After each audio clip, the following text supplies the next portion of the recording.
when you find someone who is in the relationship for the purpose of serving you, when two people are in that relationship for the purpose of serving each other, then you're going to find joy. Let me give you two quick examples. My mother was married to my father twice. The first time they were married for 20 years. And What's the going on, relationship everybody? ended Hey, my name is because Andy, and welcome to that one interesting podcast. Perfect. They do got trust issues. Why you say that? I'm not working on nothing. I ain't your daddy. What is your purpose? Why are you doing what you're doing? She gotta be least dig. That's an awesome name. High five. High five for what? High five.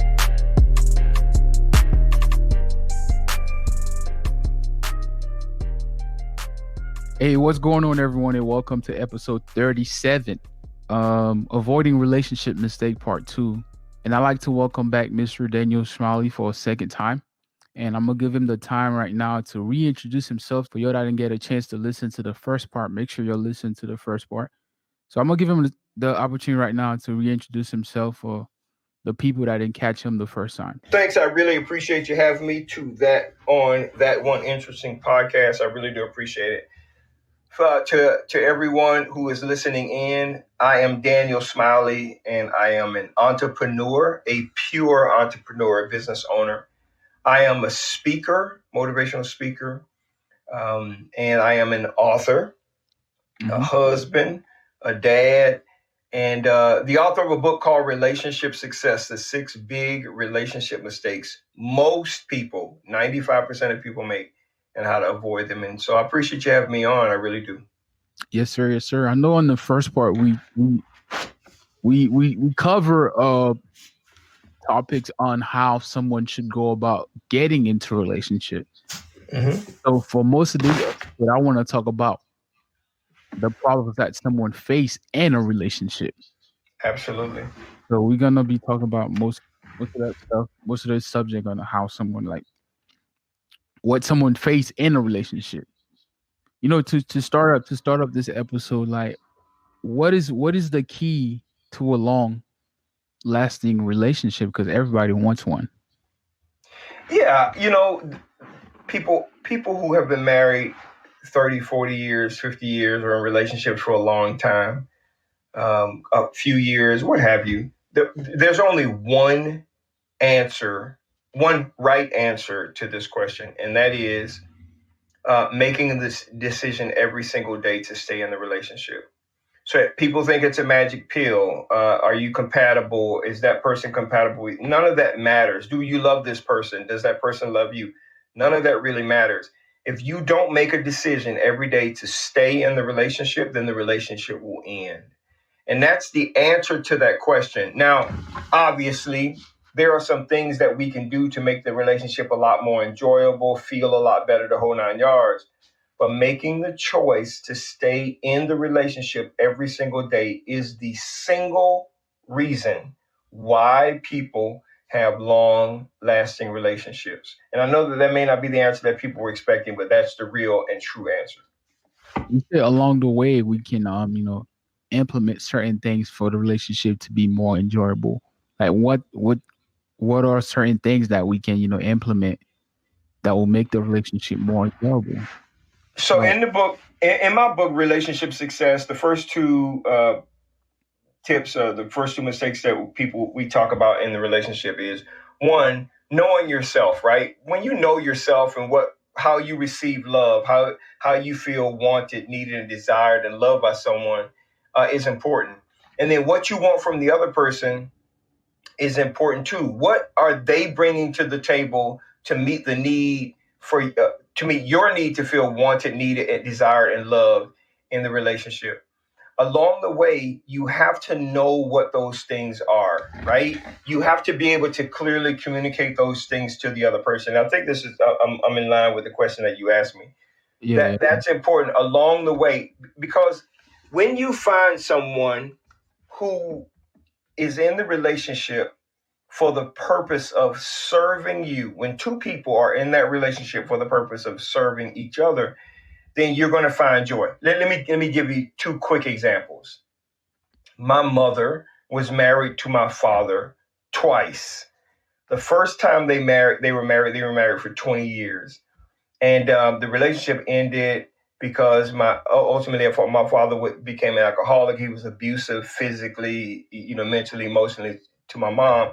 And thank God my mom was strong enough to kind of withstand that and get out of the relationship and so on and so forth.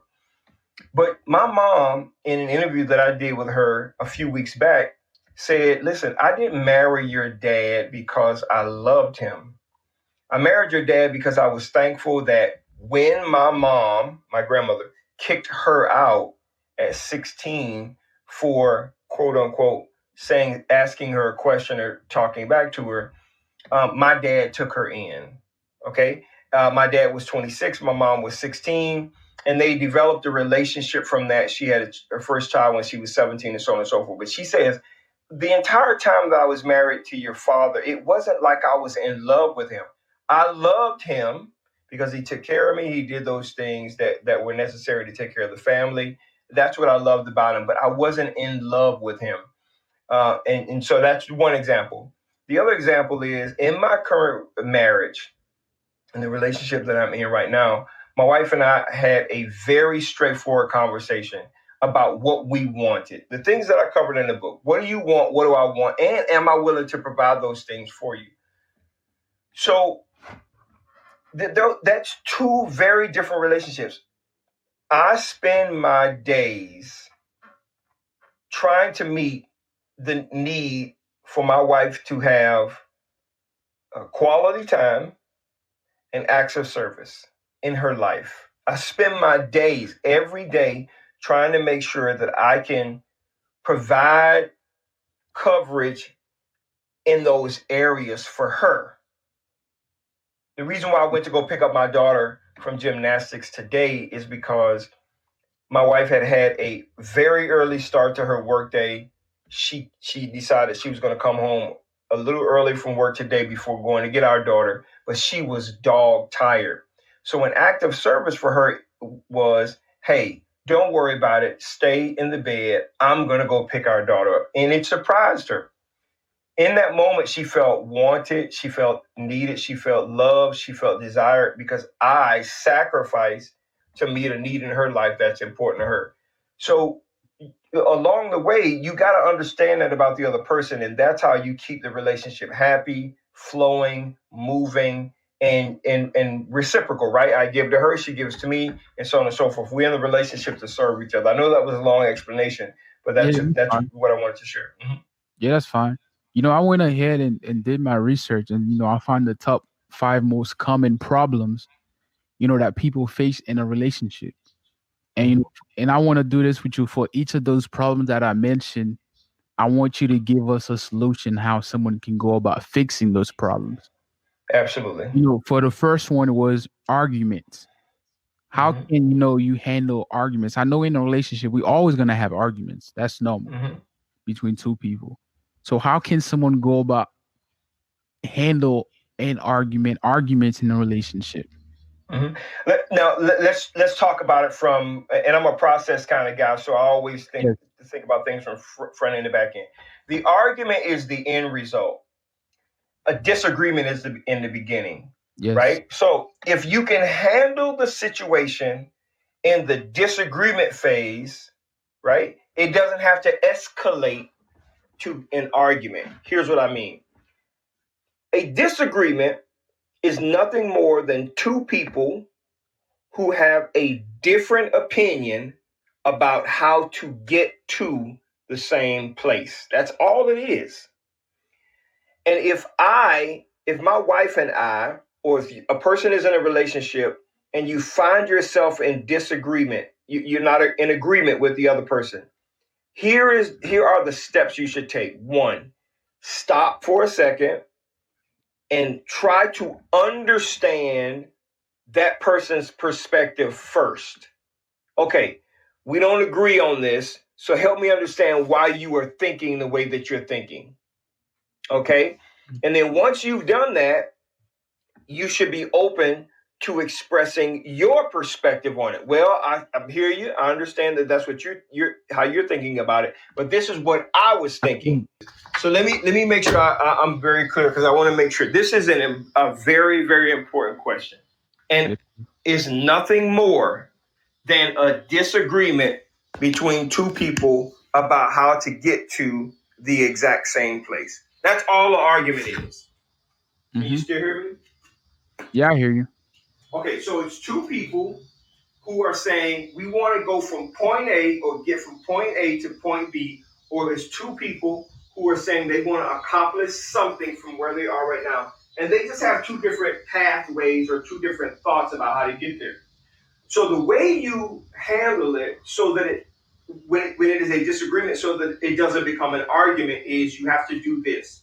Number one, you have to say, okay, we don't agree on this, but I want to understand your perspective. So you give the other person the opportunity to explain their perspective. Okay.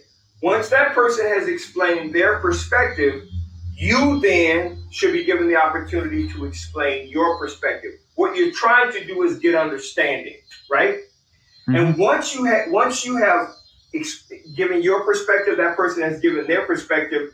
What you do is you come to a middle ground about how to accomplish what it is you want to accomplish. If you do that, then it doesn't escalate to becoming an argument. The reason why people argue is because they're trying to win the other person over to their way of thinking without understanding the other person's way of thinking.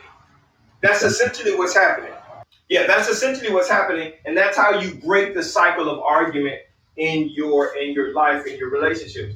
So in my marriage now, my wife and I, we have disagreements, different ways that we would like to accomplish a particular thing.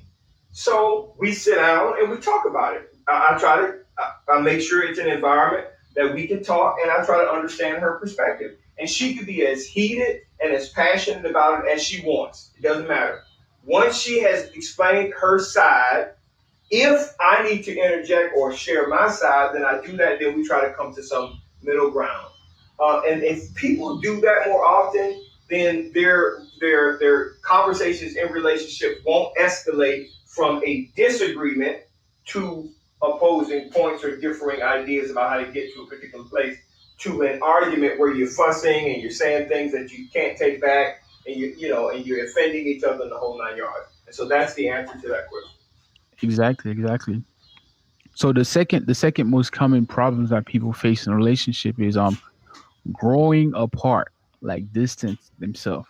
Okay, when you say growing apart, you mean like the connection, losing the connection.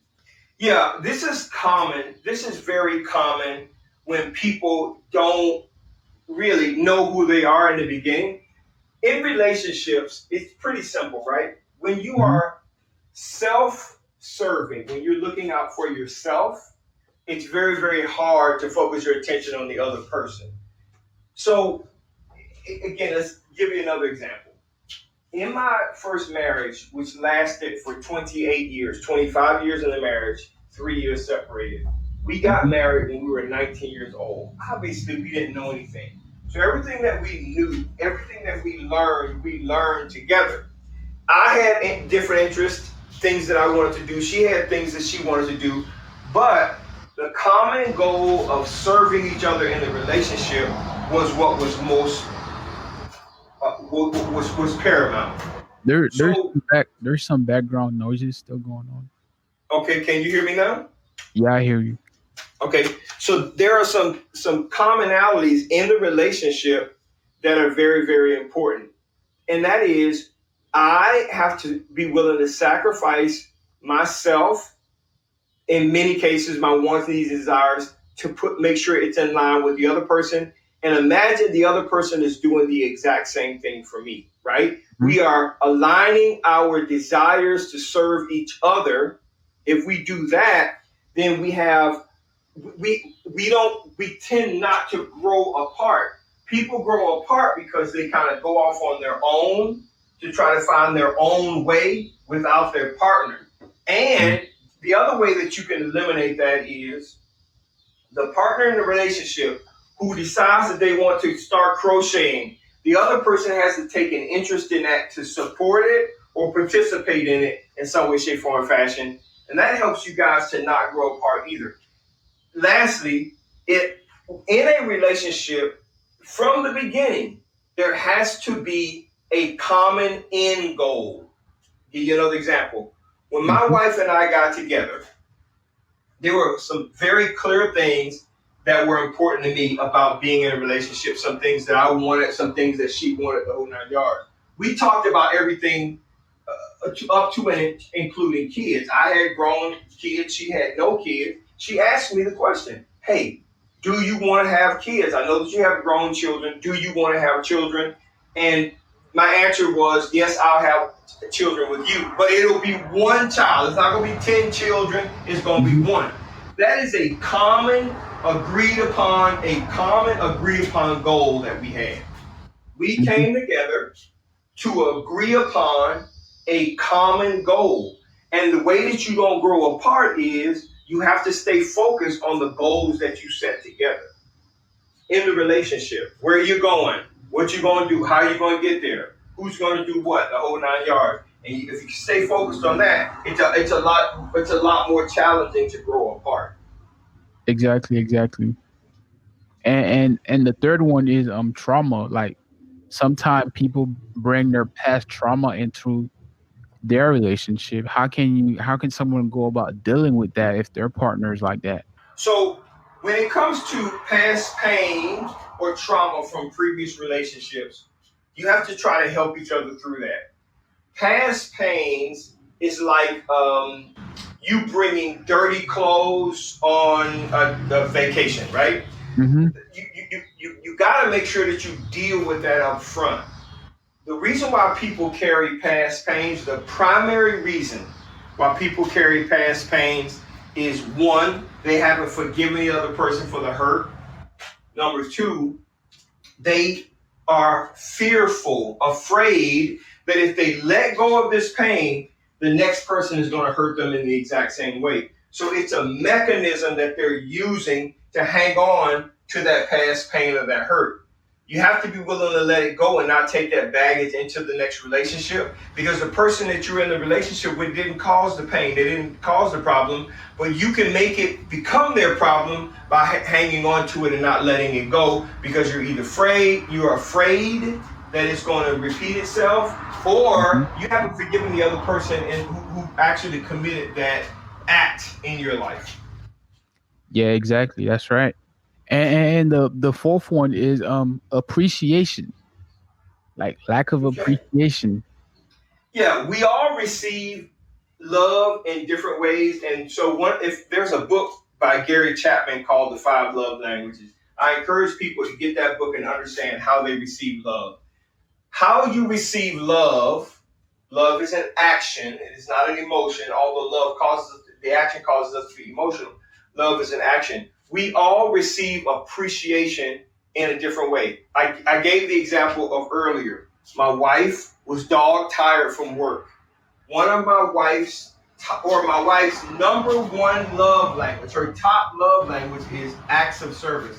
Acts of service says, I'm going to do something for her. I'm going to do something for my wife, right? That she would normally do as a sacrifice. That could be washing dishes. It could be, like I did today, going to pick up our daughter. It could be a lot of different things that she typically does, but I'm doing it to relieve her of that responsibility because I know how much of a challenge her day has been.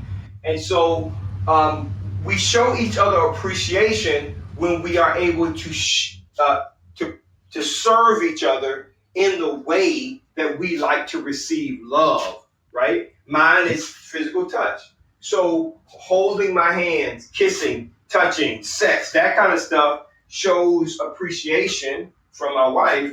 And so when she does that, that tells me that she loves me, wants me, needs me, desires me. We all have a way that we receive love. You can call it love, appreciation, or what have you. But I think that we need to make sure that we focus on knowing how we receive love and how the other person in the relationship receive love. Let me also say this because I think this is important. Mhm. Most people give love the way that they like to receive it. And it doesn't work that way in relationships. An example would be acts of service is way down on the list of things that are important to me. So if my wife decided, hey, I know you're tired, I'm gonna go cut the grass or I'm gonna go wash your car, that doesn't really show me, that don't do nothing for me. Mhm. That doesn't, but for her, it does.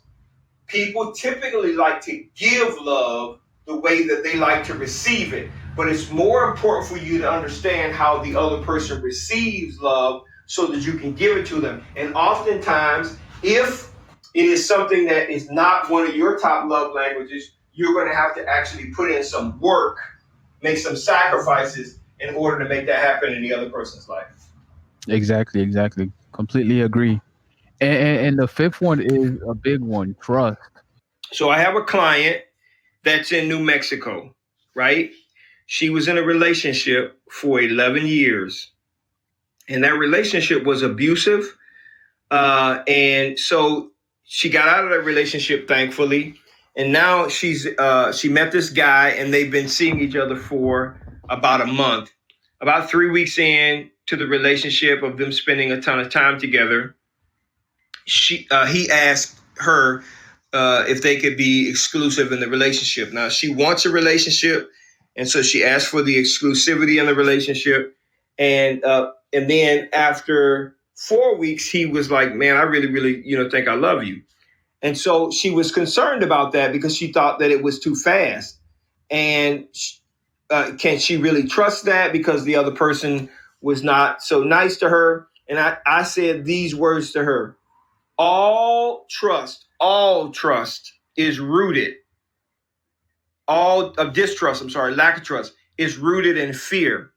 You are afraid that what the person is telling you is not something that you can rely upon. Mm.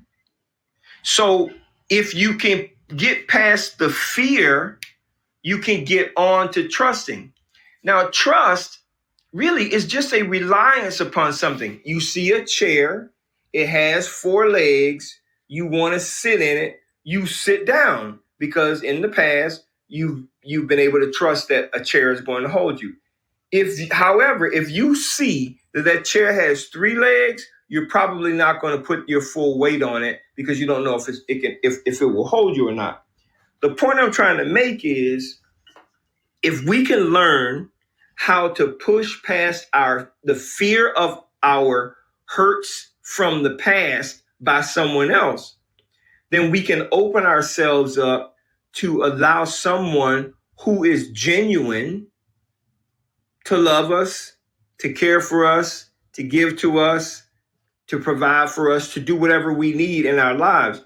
But you are not going to get past that if you can't get past the fear. Now, if you're in a relationship and you trusted the person previously, but that trust has somehow been broken, then obviously there is going to have to be a build back. The person whose trust was violated has to be willing to forgive, and the person who actually broke the trust has to open their lives up for inspection so that the other person can learn to trust them again.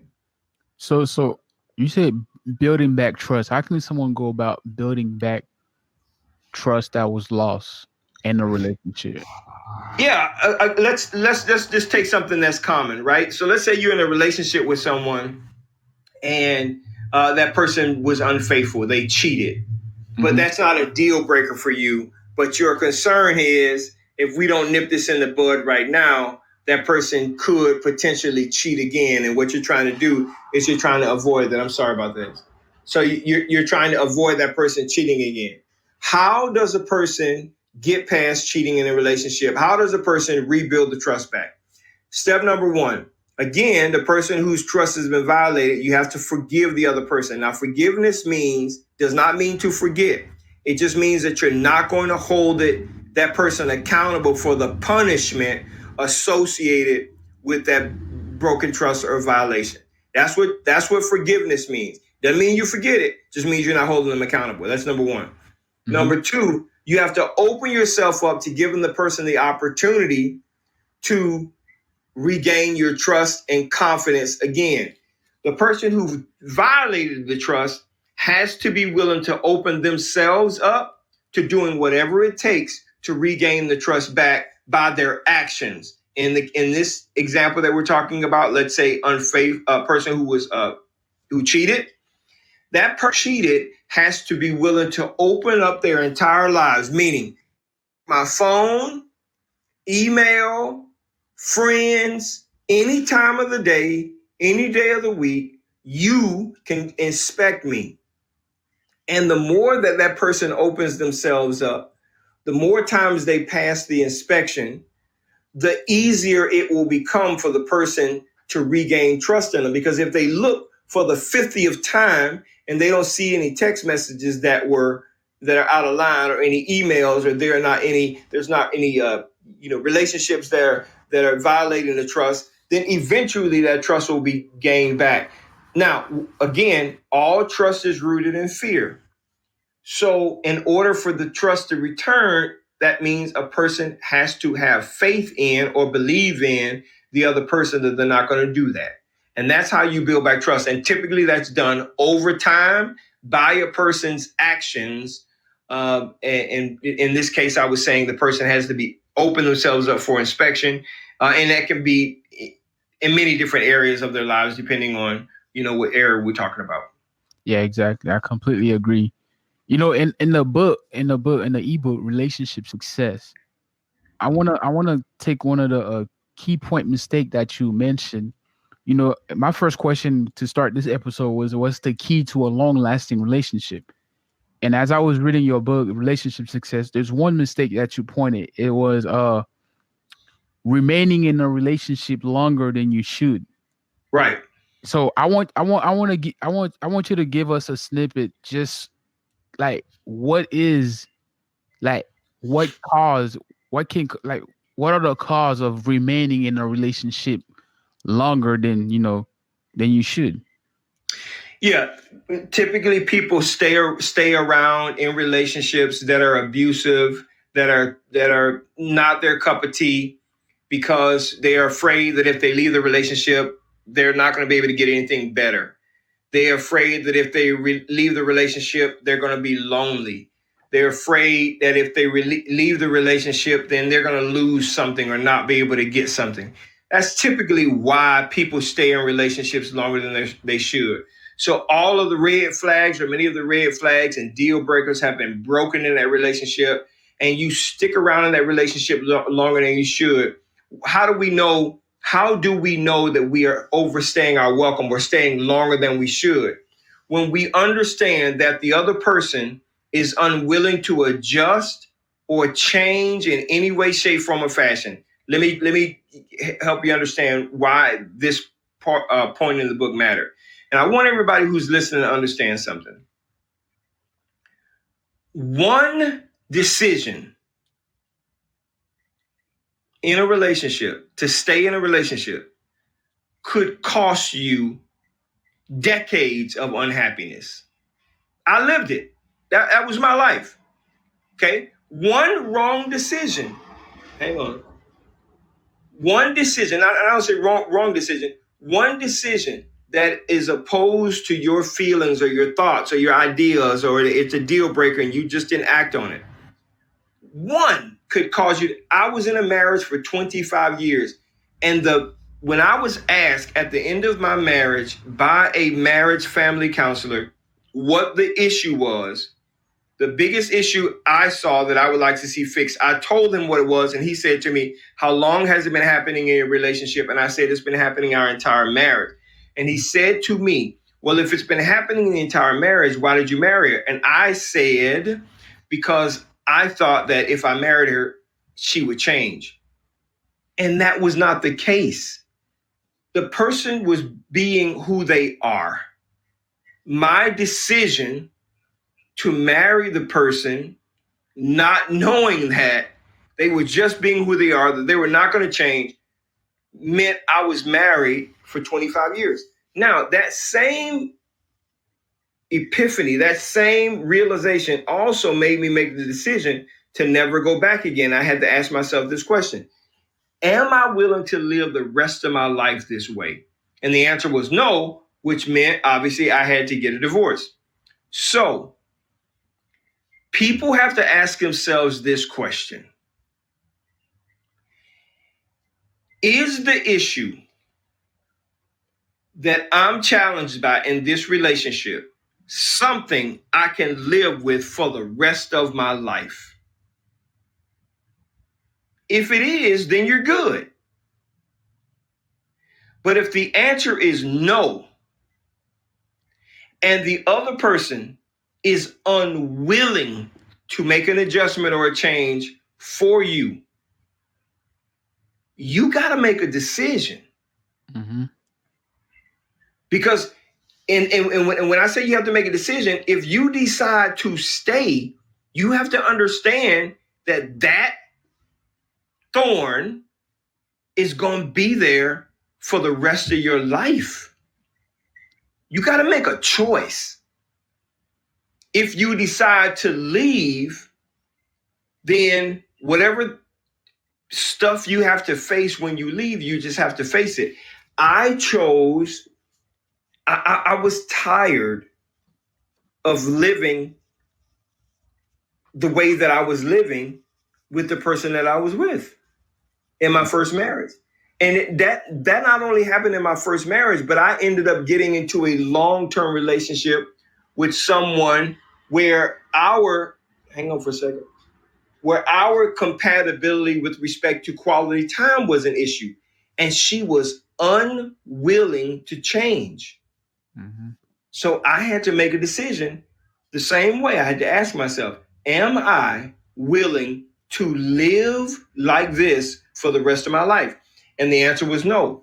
When I made that decision, it was a Saturday night. This was a 3-year relationship. That Monday morning, I had a U-Haul truck pulled up to our apartment and I moved out. Mm-hmm. So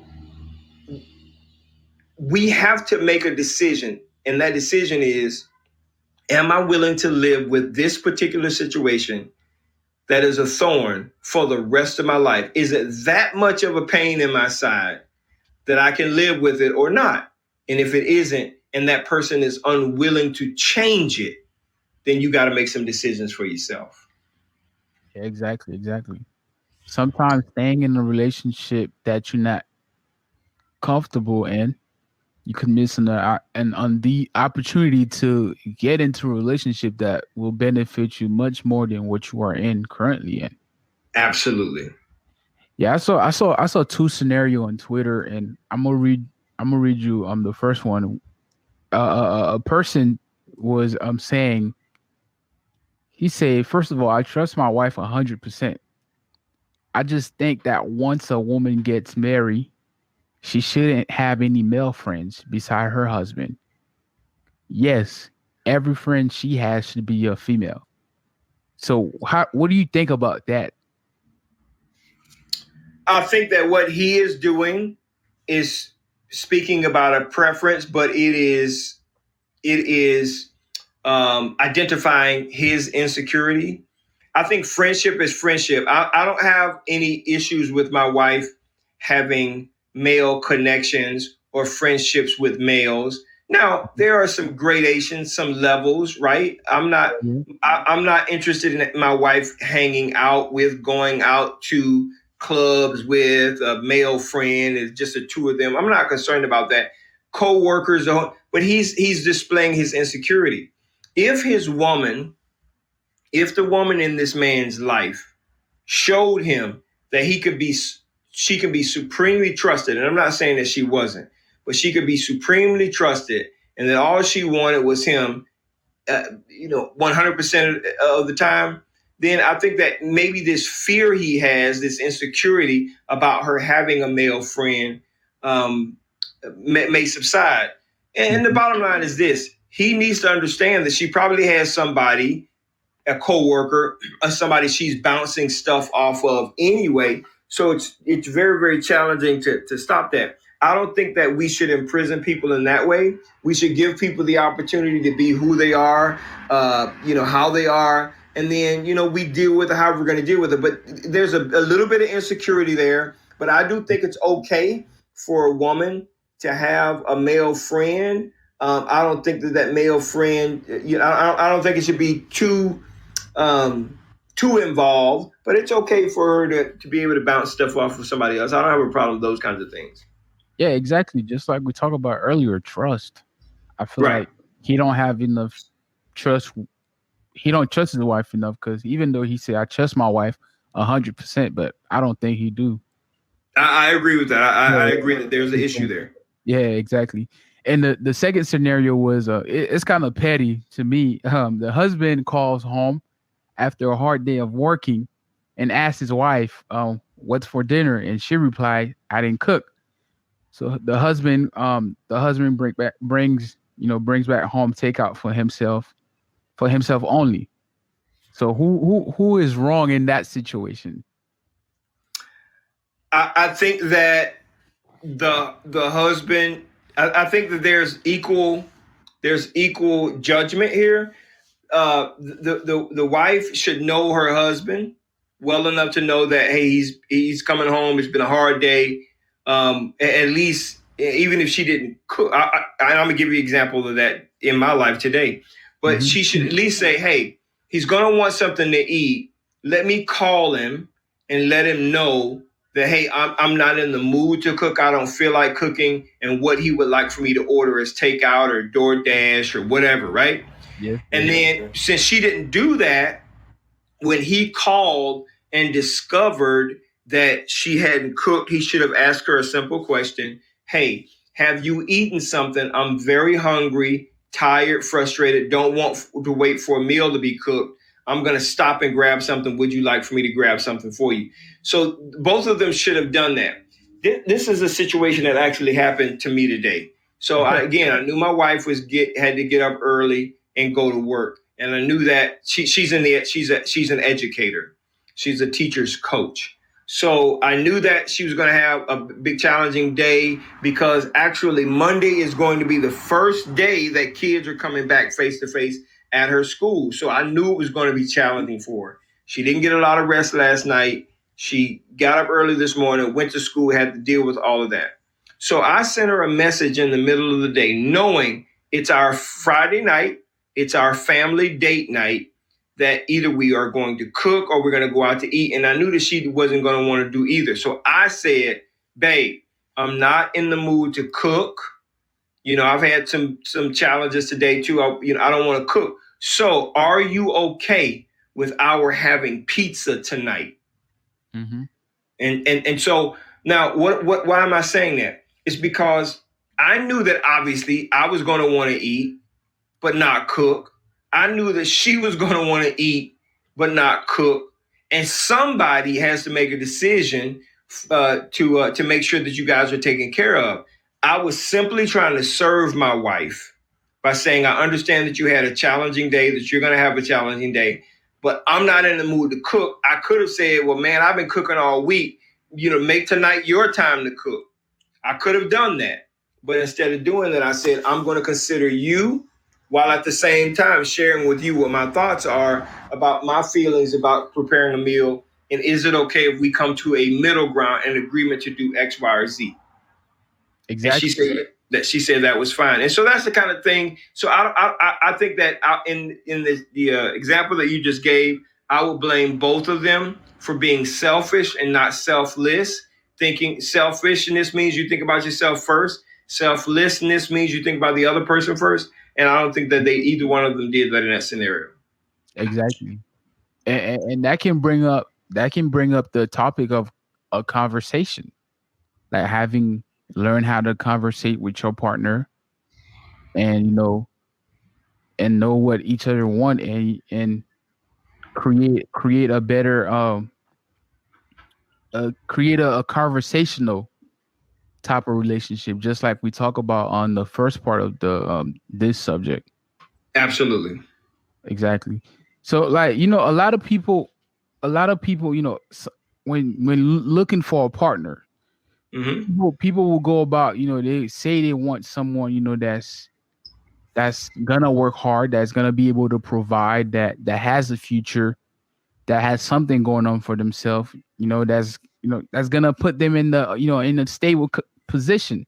How can someone go about handling a lack of support from the other partner, not supporting them Yeah. with their ideas Yeah. So, and dreams? all relationships are give and take. And what we want to try to do is we want to try to get behind a person's idea or interests, no matter how crazy we think it is.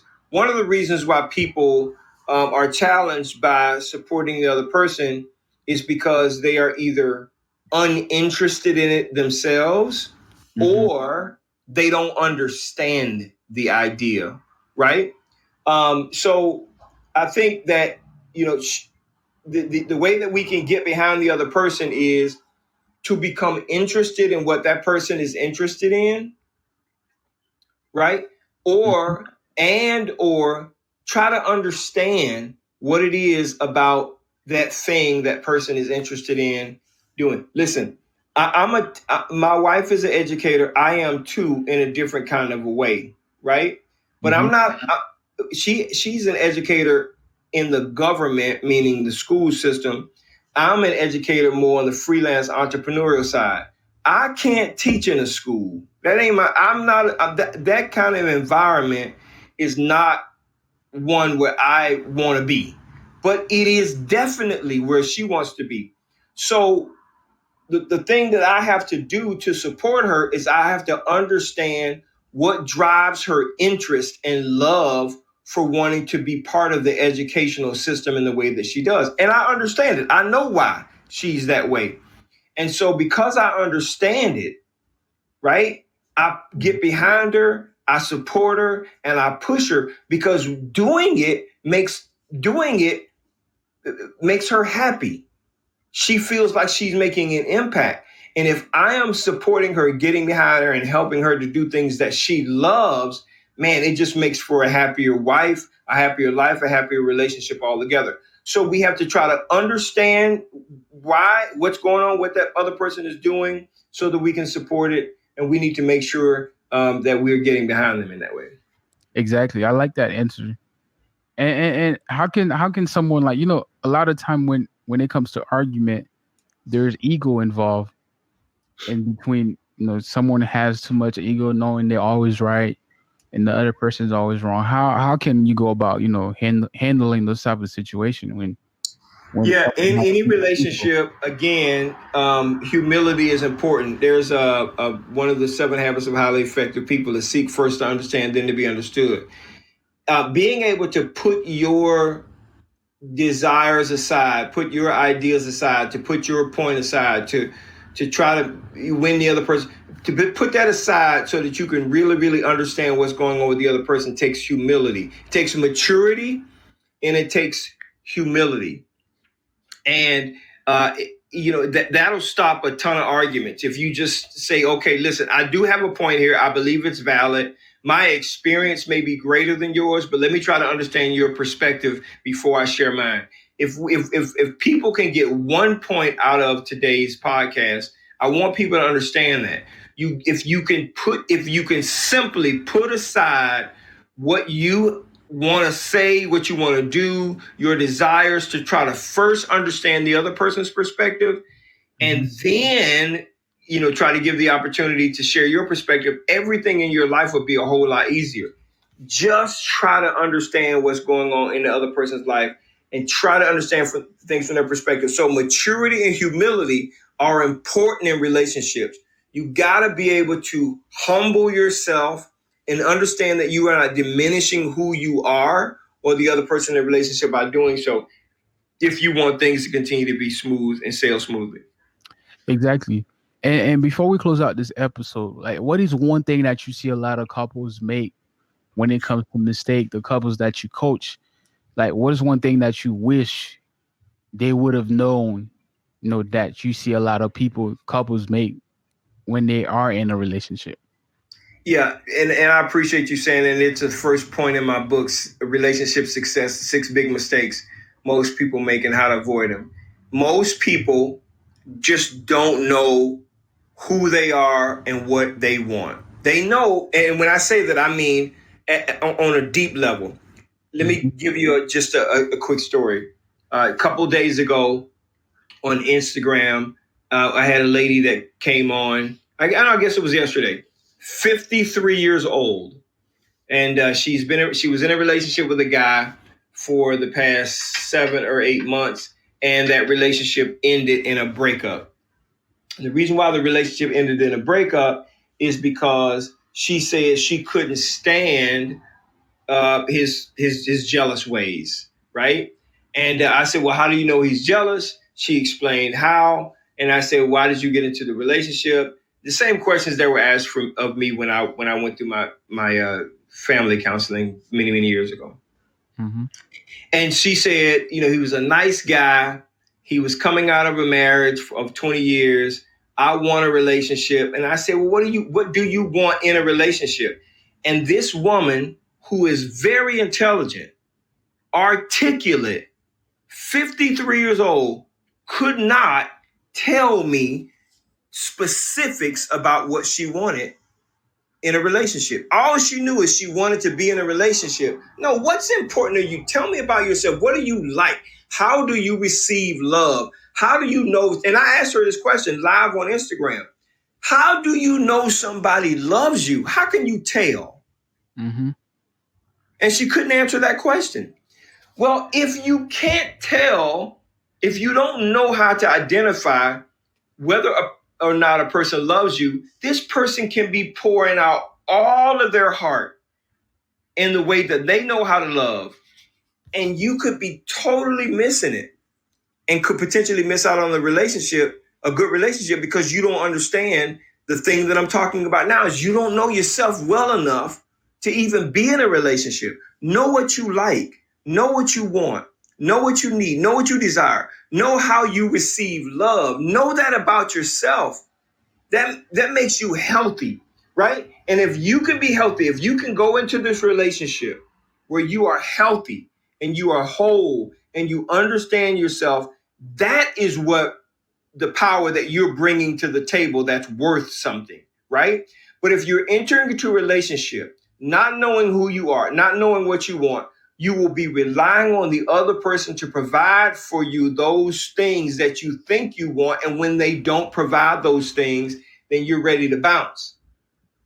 Yes. The number one thing I want people to understand is you got to understand who you are, what it is you want, what it is you desire. And it starts with this question: how do you know when someone loves you? How do you know? How do they act? What actions do you see? How can you know 100% that somebody loves you? And if they can answer that question in an intelligent way, that is the beginnings of them being able to be in a healthy relationship. Exactly. Well said. So, to close out this episode, Mr. Daniel, I'd like to thank you for taking the time to come and chat with us for a second time. If you like to mention any last thing, any last word that you want everybody to know about, to anything that you have going on, you have this time right now to let them know, and so we can close out the episode. Listen, thank you again for the opportunity to share with the audience. Mm-hmm. I encourage people to go get the book, Relationship Success, 6 Big Relationship Mistakes Most People Make and How to Avoid Them. You can click the link in my bio on Instagram, the Daniel Smiley, the Daniel Smiley. Click the link in the bio. You'll see the book. Click it. We'll get it sent to you. You can also go to my book publishing company Instagram page, which is Positively Speaking Co. On Instagram is at Positively Speaking Co. And if you want to just go to the internet and get the book directly, you go to positivelyspeakingco.square.site. Positivelyspeakingco.square.site. Many people are having challenges and need questions answered. They need to be able to bounce stuff off of people. And if you need a coach, everybody needs a coach. I have a coach. Actually, I have 3 people who can give me a different perspective on things. If you decide, hey, you know what, I think I might want to talk about this coaching thing, you can send me an email, coachdanielsmiley@gmail.com, coachdanielsmiley@gmail.com, or send me a message on any social media platform that you see. If you type in my name, Daniel Smiley, in Google, you'll see that there are a lot of LinkedIn, Instagram, Facebook, YouTube, all of those pages will come up. Find me somewhere on the internet, TikTok, same thing, and send me a message, and I'll be more than happy to engage with you. Thanks again for having me, and I would really appreciate everybody's support. Go get the book. It's just $9. It's 35 years of relationship experience and mistakes that I've made, and what took me 35 years to learn, you will know in about an hour through this book. So I appreciate it. Yes. I'll say the same thing too. I read it, and I learned a couple things in here and there, and it's straightforward also. So make sure y'all go get the book, and the link is on his bio on his IG page, just like he say. And also, I want to thank everybody that has been listening. Hopefully, you'll learn something new today, and we out.